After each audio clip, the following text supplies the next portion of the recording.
Nagkaroon nga sana mga idol ng pagkakataon ng Dallas Mavericks na makuha ang commanding 3-1 lead sa kanilang serye, ngunit nasayang lamang nga ito matapos silang matalo sa Game 4. At isa nga sa mga itinuturong dahilan ay ang pag-struggle ni Kyrie Irving sa opensa. Yes mga idol, sobrang nahihirapan si Irving na makagalaw ng mas maayos dahil sa depensa sa kanya na siyang rason bakit nagiging passive na lamang ito, kung saan mas nakafocus nga siya sa paggawa ng play at hindi pag-score. Marami nga po mga fans ang nakakapansin na hindi nga ito ganun ka-agresibo since nache-check nga po siya ng depensa ng OKC. Ngunit sa kabila nga po niyan, sinabi pa rin naman ito sa kanyang mga fans na wag nga daw mag-alala ang mga ito sa kanilang team since kailangan lamang nga po nilang mag-focus at manatiling kalmado. Napatunayan na rin naman nila na kaya ng Dallas na talunin ng OKC Thunder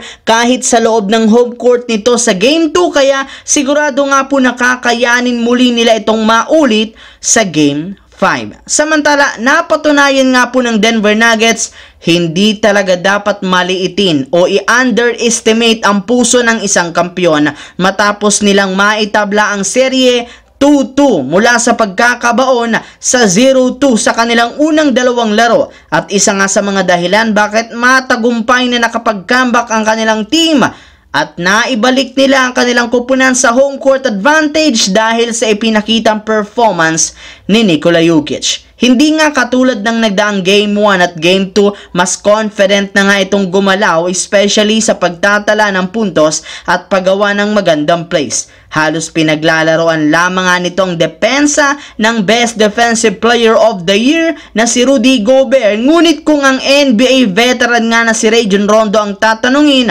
meron naman nga talagang sapat na piyesa ang Minnesota para pahintuin o mapabagal si Nikola Jokic gamit ang kanilang tatlong big man na si Naz Reid, Rudy Gobert at Karl Anthony Towns. Sadyang kailangan lamang nga nilang pag-aralan ang mga ginagawang move ni Jokic simula sa pagsungkit nito ng foul, kung kailan ito magiging dominante at kung gaano karami ang makukuha nitong free throws at kung gaano karaming 3-pointer ang bibitawan nito. Yes mga idol, kailangan nga nilang gamitin ang laro ni Jokic upang sa ganon makagawa ng paraan upang mapabagal ang performance nito. Sa kabilang banda, matapos nga pong pumunta si LeBron James sa lugar ng Cleveland para sa manood ng Game 4 ng Boston at Cavaliers ng nagdaang araw, marami nga po ang naghinala na susubukan nga daw i-recruit nito ang superstar na si Donovan Mitchell, na isa rin naman target na superstar na gustong makuha ng Lakers.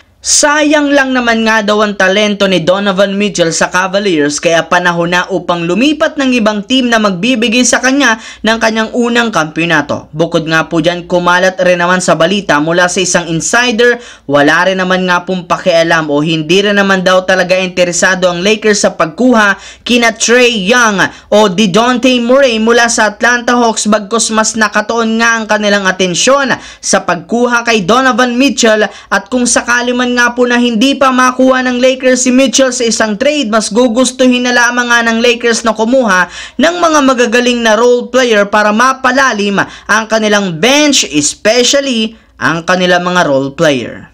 So that's it mga idol. Once again, this is your J-Zone TV. Huwag kalimutang mag-like, mag-subscribe, pindutin ang notification bell sa akin channel para lagi kayo maging updated sa mga videos na pinapalabas ko. Isang malaking shoutout sa lahat mga idol. Maraming salamat po.